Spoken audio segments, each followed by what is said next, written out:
Mafia, अपराधी, लुटेरे, ये सब के सब मेहरबानी करके वह तो उत्तर प्रदेश छोड़ करके चले जाएं, और अगर उत्तर प्रदेश में रहेंगे तो फिर उनके लिए दो जगह होंगी। मुझे लगता है उस जगह कोई भी नहीं जाना चाहेगा, और उसके बारे में अब तय कर ले क्या होना है। योगी की चेतावनी का असर धीरे धीरे नजर आने लगा। पेश करते हैं, फिर लेते हैं एक्शन।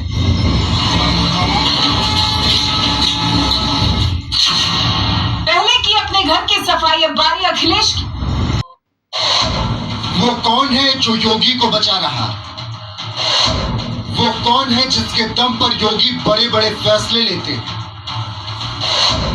ना किसी का डर, ना भय, योगी का यूपी में रहना क्यों है तय? वो ताकत जिसके रहते योगी का कोई कुछ भी नहीं बिगाड़ सकता। ताकत ना होती तो आज उनके नाम के सामने लिखा होता पूर्व मुख्यमंत्री उत्तर प्रदेश। वो अपना मेरा गुरु यानी कि राजकुमार, मैं राजकुमार का फैन, लोग मेरे फैन, अदरवाइज नवे तरीके मिल गए, कोई नवा मुद्दा लभो उसे दर्शन देंगे।